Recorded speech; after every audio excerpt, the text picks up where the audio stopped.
you? Very good. Welcome and thank you for being here. The stage is yours. Thank you. It's great to be here. And Tom, thanks for this invitation. And thanks to Pam Turos and Good Cause Creative, my fabulous communications and logistics team who is helping me do all this kind of work.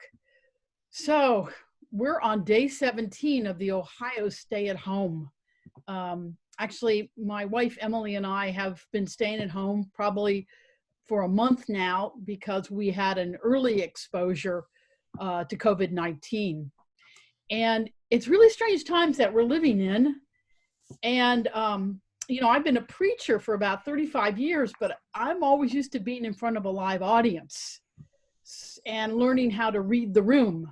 And now I'm learning how to use Zoom and webinars. And I have to tell you, as many of you know, I have some early stage frontotemporal dementia, which means the frontal and temporal lobes of my brain are shrinking. And those are the parts of the brain that control executive function and the ability to kind of multitask and manage a lot of things at one time.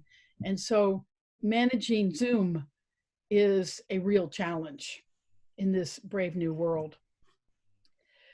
Many years ago, I discovered this artist and storyteller named Brian Andreas, and perhaps you know his work as well, and maybe you even subscribe to his daily story that can arrive in your email inbox.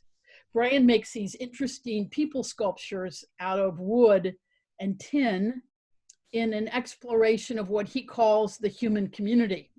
There's ours. We have this one in our foyer that I see every time I come and go from my home. It's a reminder of what God and the universe expect of me. And it says, you can't read it, so I'll read it to you. It says, "In my dream, the angel shrugged and said, 'If we fail this time, it will be a failure of imagination.' And then she placed the world gently in the palm of my hand. If we fail this time, it will be a failure of imagination." Our topic today is about purpose. You know, the dictionary defines purpose as the reason for which something is done or created. And I'm approaching the word purpose this morning from the perspective of the reason for which you were created. I think that purpose is about using the imagination that you and I have been given to help create a better world. And when we don't succeed, it's probably because we forgot to use our imagination, or we didn't use it wisely, or it got interrupted, derailed, sidetracked, or intercepted. But when, for whatever reason, our purpose is blocked, then I think we have to hit the reset button and try it again. Perhaps changing our strategy or our approach, or even revisiting what we've defined as our purpose. You know, that old saying attributed to Albert Einstein, that the definition of insanity is doing the same thing over and over again, but expecting different results. I think that as we emerge from our COVID quarantine, we're going to be called to use our individual and our collective imaginations to help create a more nimble, just, compassionate, connected, go and ask him and smarter world. He's in deep sleep. So this morning, I invite you to consider your purpose, your role in this dance that we call the universe. One of my teachers, Frederick Buechner, described purpose as vocation, or the Latin word is vocare. And he said that the intersection of your passion with the world's need is in fact your vocation. So for example, if the world desperately needs infectious disease doctors or nurses during this COVID crisis. But you can't imagine being a doctor or a nurse and you can't stand the sight of blood, then that's not your vocation. If, on the other hand, you want to operate a website for stockpiling supplies and guns, like those guys who brought all the hand sanitizer and toilet paper for resale, that's probably not your purpose either. That's probably not your vocation. A good way to think about purpose or intention is that intersection of your passion, your gifts, your strengths, your talents, the thing that makes you excited when you get up in the morning, with what the world actually needs. You know, Judaism defines such purpose as tikkun olam, or to repair the world. And discerning vocation, finding one's purpose, finding one's role in repairing the world, that's our life's work. Each of us needs to discover what we were born to do. We all have a part to play in this great drama that we call the universe. We just have to figure out our role. That process of figuring it out is often called discernment. If you follow me on Facebook, you know that I've come to really like jigsaw puzzles. And frankly, if I could have given myself a score this morning, I couldn't figure out how to do it. I would get a lot of points for all the jigsaw puzzles I've been doing. They've become part of my brain health protocol because they require me to match images and shapes. They help me to get organized and remember. And I think discerning one's vocation, finding one's purpose in life, is a lot like a jigsaw puzzle. You have to find all the pieces and then put them together. We have to take our natural gifts and strengths and talents and pair them up with our interests in the world's need and then go to work. One of my old friends, Rosie Grant from the Patterson Education Fund, has joined us this morning, and she taught me a long time ago that discernment is about asking the right question and then listening really hard for the answer. We can't have it all. We can't do it all. There's simply not enough time and energy. So we have to make choices and compromises in our lives. But everybody can have a vocation, and it's never too late. People used to come into my office all the time and they would say, "Oh, I wish I had a vocation like yours." And I would say, "Well, that's not your vocation, but you can have one."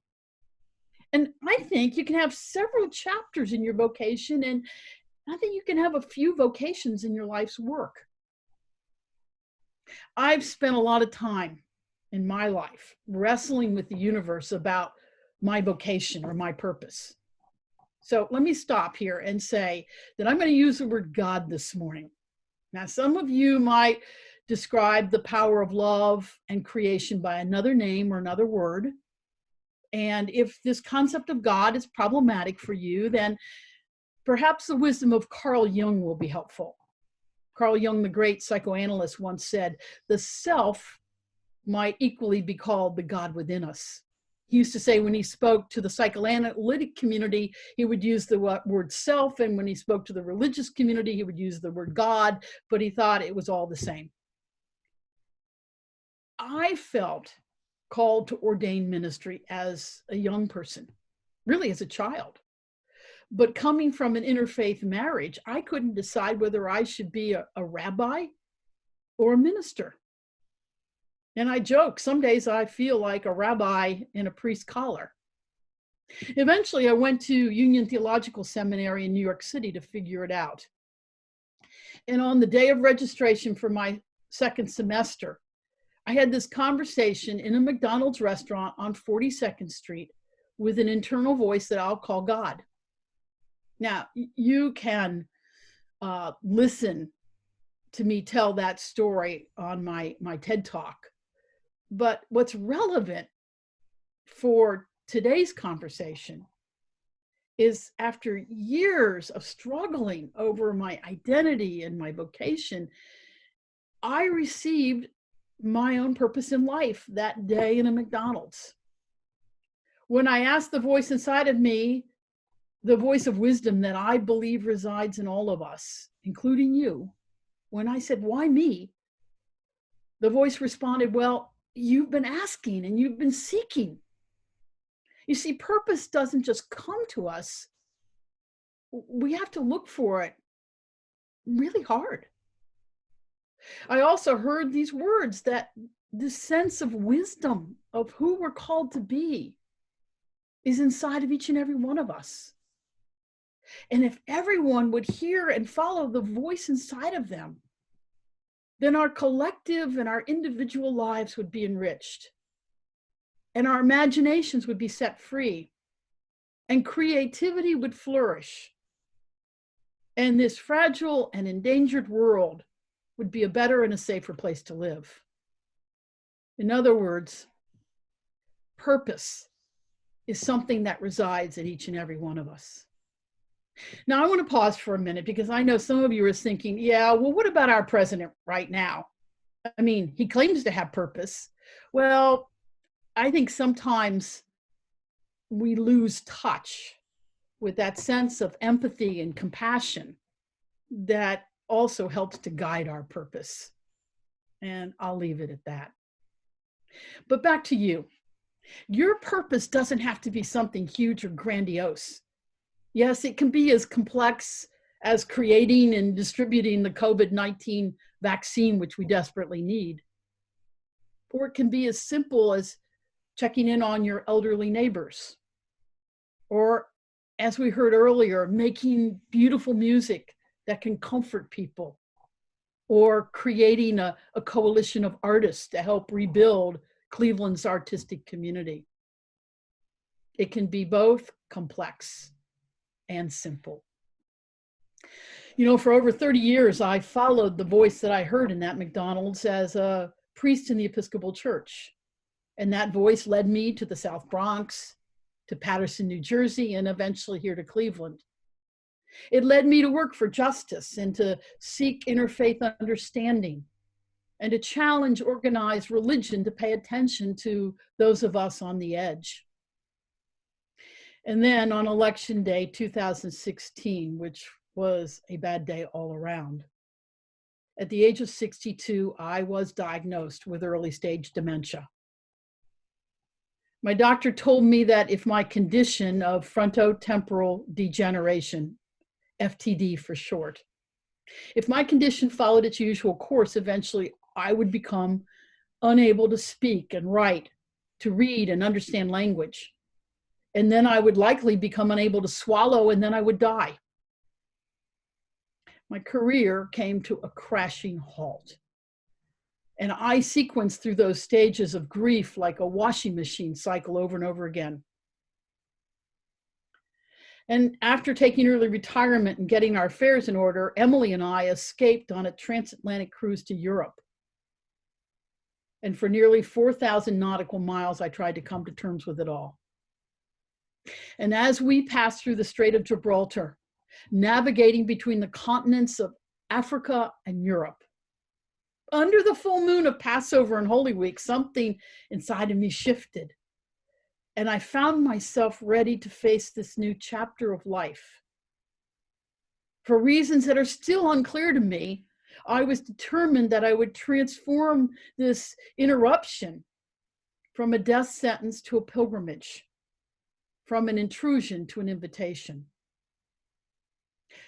For the past 3 years, we have been traveling the world, and I've been writing and speaking about dementia from the inside out, trying to destigmatize this dreaded condition and to make meaning of it. This is not a vocation or purpose that I would have imagined.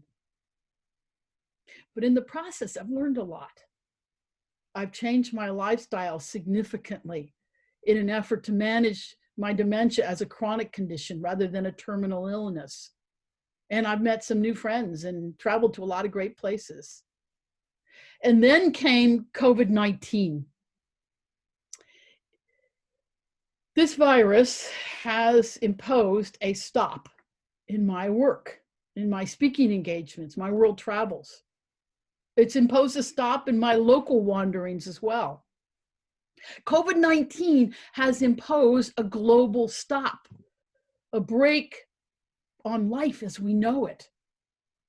And as awful as it's been, and as awful as it will continue to be for many for some time to come, COVID-19 has actually imposed a Sabbath on the world. It's an invitation to pause and to breathe.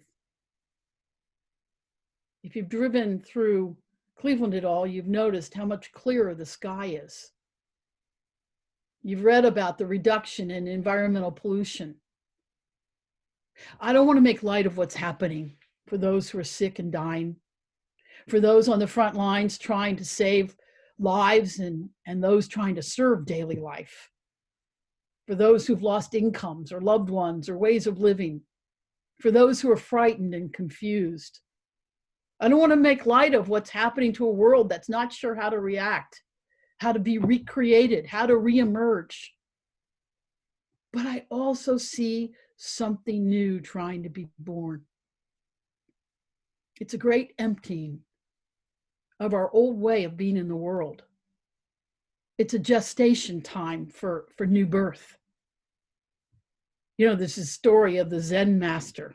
A student comes to him and says, "Master, teach me everything there is to learn about Zen." And the master begins to talk, and the student just keeps talking and talking and talking, and the master just keeps pouring tea. And he eventually pours the tea so much into the cup that it overflows and it goes into the student's lap, and he says, "Hey, wait, stop, stop, stop." And the master stops, and he looks at the student and he says, "You want to learn about Zen? Then you need to stop so that I can teach you. Rather, you're right now like this tea that just keeps pouring out." I think the universe is forcing us to stop. You know, I don't know who said it, but this notion of why waste a good crisis, whoever said it, I think she captured some real truth. This global crisis is inviting all of us to find a new purpose and new ways of carrying out our purpose. It's challenging all of us to discover new ways of being in the world. And that's going to require all kinds of new ideas, new ways of gathering with safe social distancing, new ways of operating retail shops, new ways of bringing art and education and commerce and community alive. You know, if I had a lot of money and I had a lot of skill, I would create Zoom for retirement communities and nursing homes, really simple stuff so that our elders can be connected, because they're going to be isolated for some time to come. But there are people who are finding new purpose in all of this. I have a friend who's a hospital chaplain, and she was burned out, ready to retire.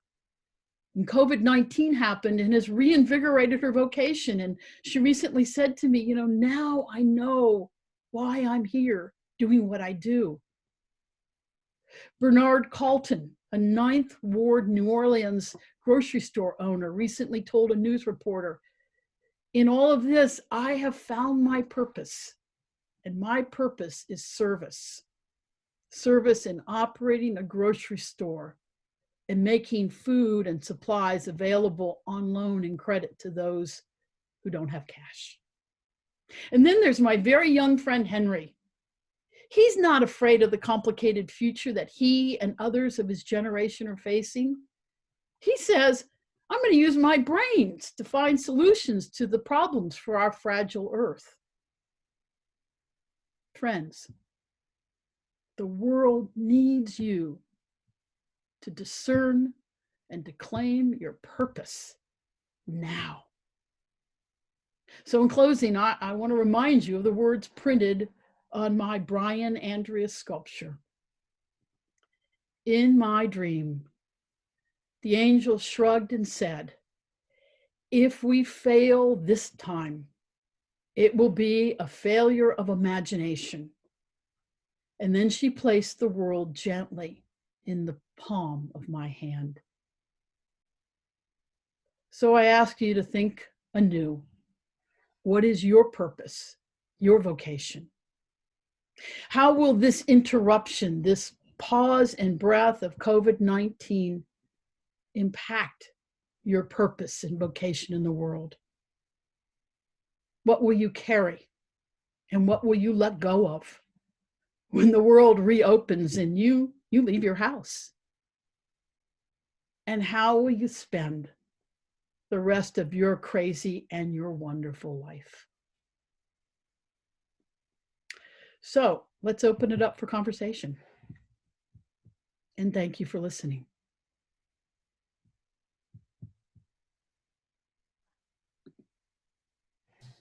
Thank you, Tracey. Thank you so much. We think about these things a lot through.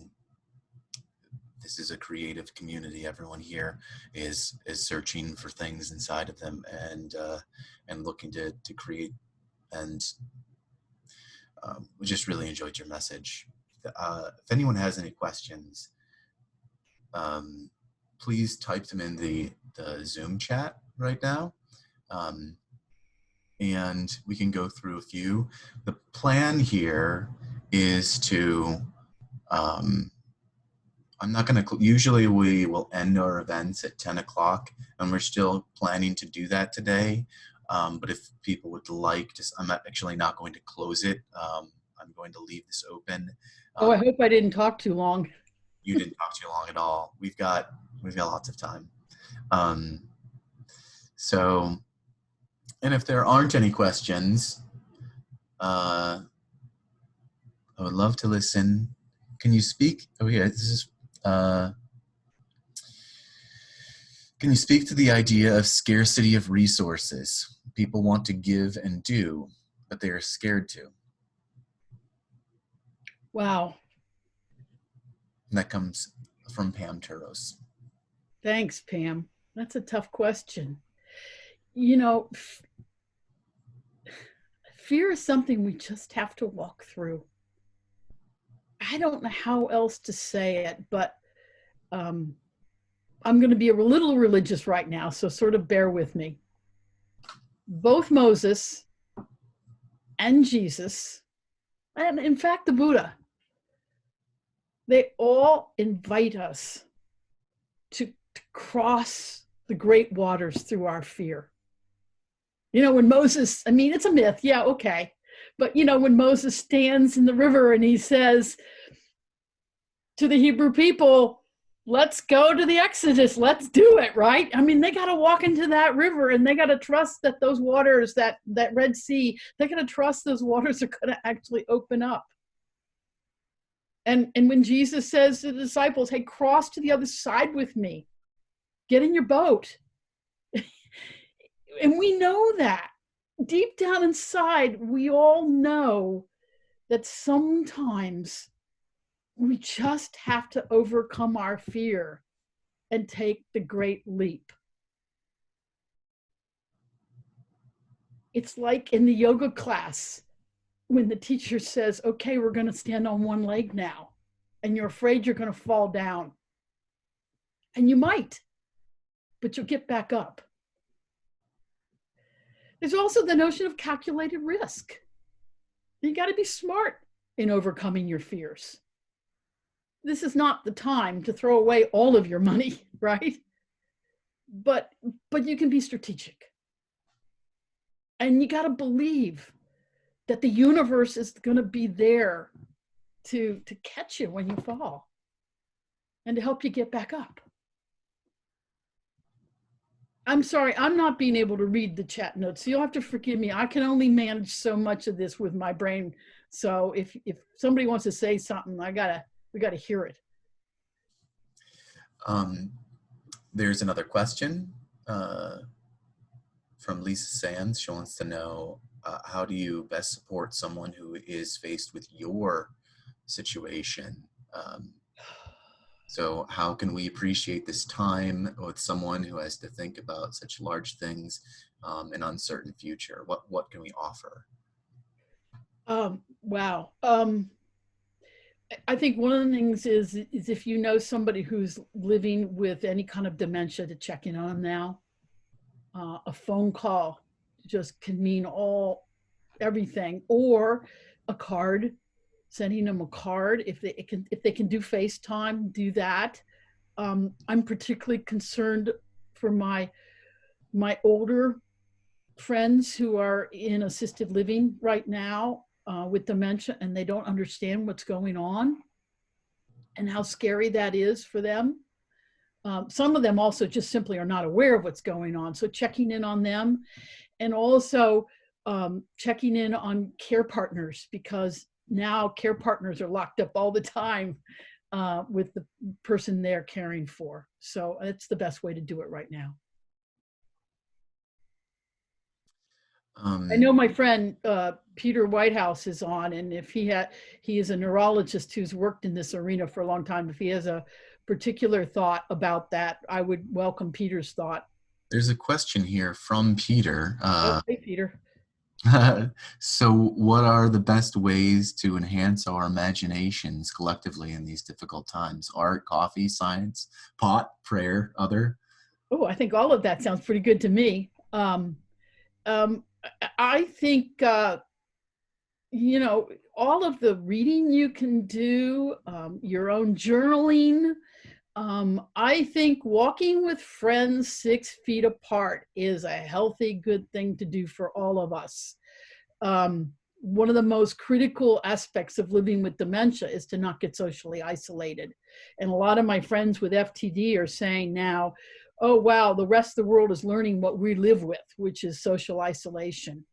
So anything you can do to overcome your social isolation and to take the risk of having this conversation we're having now, having it with friends.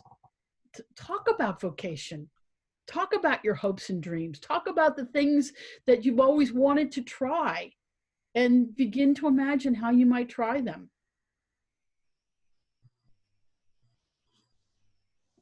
All right. So we have from Tristan, when it comes to discovering our purpose through dreams, thoughts, and imaginations, how do we deal with anxiety? And those that question what we do. Oh, I want to talk about dreams. I work with somebody myself. I've gone back into doing dream work with somebody right now. I started before COVID-19 happened, but I've been continuing it. And I want to say that I think it's really, really important to pay attention to your dreams right now. I want to encourage you to have a dream journal next to your bed. And when you have a powerful dream, or any kind of dream, if you can, when you wake up in the morning, make yourself write down the dream before you get up and get your coffee. Get the dream written down. And then we used to call it exegete. Exegesis is a kind of research of sacred text. And I want to suggest that, like Carl Jung taught us, to exegete your own dreams, to kind of look at your dreams as if you're reading a sacred text, and begin to unpack what they mean for you and for the world around you. Dreams are really important right now. And I actually think that the universe connects us through our dreams to one another. And so pay attention to your dreams. And you might want to, this might be the time to re-engage with somebody and do some dream work. If you can't afford to pay for it, maybe you can barter it, or maybe you can do it with a friend. This has been such a wonderful morning, Tracey. I think that we're going to close up questions here. I have a bit of a question for the community in general. I've never done this before, and I don't know if it's too maybe tacky or something like that. Earlier this week, I was on a call with some other Creative Mornings organizers in other cities, and everyone's trying to figure out what we're doing in these times.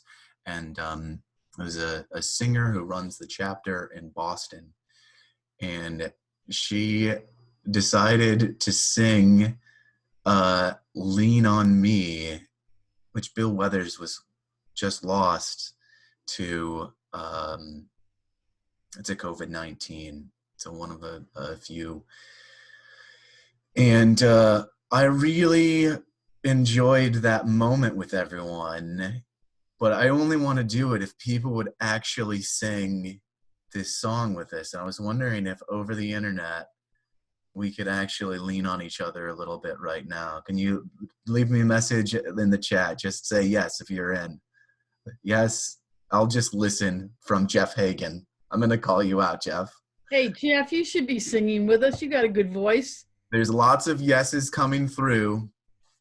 So I'm going to... Thomas, before I close, may I just make a really quick pitch myself to say, I have a website. It's Tracey Lind, Tracey Lind, Lind.com, and I post regular blogs and photos, and you can communicate with me. And I'm figuring out how to continue to do my work, which is teaching about the spirituality of dementia. And I'm going to have to figure out how to do that on my, virtually. So sign up and come visit me. Appreciate it. I just left that link for everyone in the chat, so you can grab that and click it. I'll also send it to everyone in an email if you were on this call later today. We are going to wrap up. I'm not going to close the chat. I'll actually, in a few minutes, I'll send everyone to break rooms if you'd like to keep chatting with some more people, and we'll leave this open. You can come back to this as well. But we're going to sing, yes? We're going to sing, yeah. And here, just in case you don't know the words, I am going to leave the words in the chat. Are you going to unmute us all? I'm going to unmute everybody. It's a risky business, but I live for risky business. Why is it not going? It's saying maybe it's too many words to put into a chat. So there we go. That, and we don't have to do all of this, but Thomas, you got to get somebody who really can sing to pitch us. Okay. Look at this. Look what I have. We'll start in D. Sometimes in our lives, we all have pain. We all have sorrow. But if we are wise, we know that there's always tomorrow. Unmute all. When you're not strong. Lean on each other in your boxes. Help you carry on.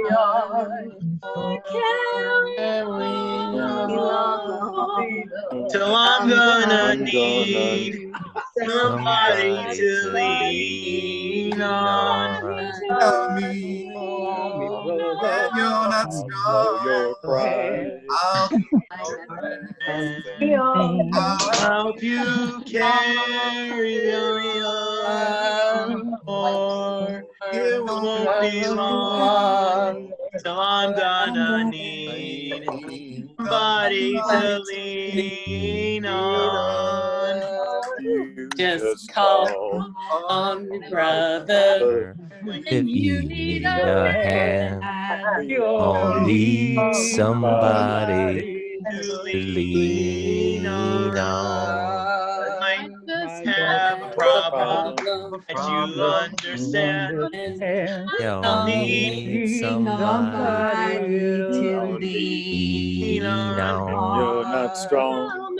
I'll help you carry on. It won't be long. I'm gonna need somebody to lean Oh, so I've thank you so much to everyone. That was a train wreck and amazing at the same time.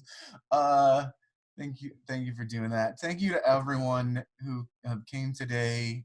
Tracey, for your wonderful message. To everyone who presented the projects that they're working on. Please keep sharing. Please keep doing these things. The more that people, as you want to engage in these things that you want to do, come share them, and we want to share them out and amplify them back into the world so that we can see some of the purposes and passions come to fruition. There's the best that we can do is be there for each other. So I'm going to send you all into some breakout rooms right now. I'm going to stay here. You can ask me any questions you want. And I guess this is the start of a day. Go make something great with